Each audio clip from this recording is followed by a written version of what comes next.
జగిత్యాల పట్టణంలో వినూత్నంగా పెంపుడు శునకానికి ఘనంగా బారసాల నిర్వహించిన ఘటన అందరి దృష్టిని ఆకర్షించింది.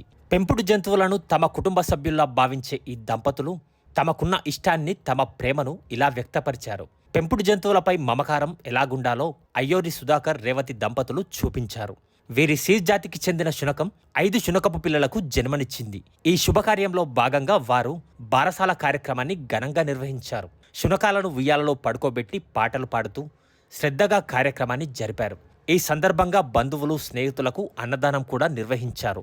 ఈ వినూత్న కార్యక్రమం స్థానికంగా కాకుండా చుట్టుపక్కల ప్రాంతాల్లోనూ చర్చనీయాంశంగా మారింది. పెంపుడు శునకం మా కుటుంబంలో సభ్యుల్లానే ఉంటుందని, అవి శునకపు పిల్లలకు జన్మనివ్వడం చాలా ఆనందకరమని, అందుకే ఈ కార్యక్రమాన్ని ప్రత్యేకంగా నిర్వహించామని వారు తెలిపారు.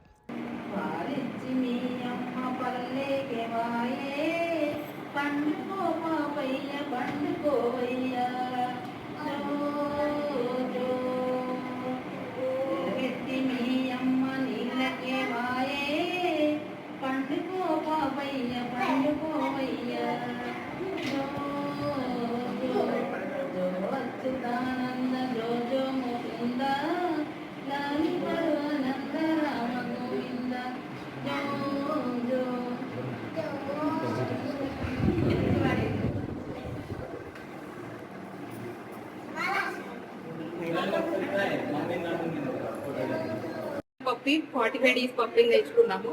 2.5 years అవుతుంది. ఇది మా ఇంట్లో బాగా కలిసిపోయింది. మొత్తం మాకు అన్నింటిలో సహకారం ఇస్తుంది. అండ్ ఇది ఫ్రెండ్స్ అంటే ఎందుకు చేయాలనుకుంటున్నామంటే అన్నింటికి మాకు సపోర్టింగ్ ఉంటుంది. నైట్ కూడా మొత్తం అన్నింటికి రెస్పాండ్ అవుతుంది కాబట్టి మేము చేయాలనుకున్నాం. అది మా సంధిలో కూడా మొత్తం అందరికీ కలిసిపోయి ఉంటుంది కాబట్టి అందరం కలిసి చేయాలని నిర్ణయించుకొని చేసినాం. 21 days అవుతుంది. 5 పిల్లలు చేసినాయి. సంధిల వల్ల అనుకొని మేము దీనికి బారసాలు కూడా చేయాలని నిర్ణయించుకొని ఇవాళ చేసి పోయినాం.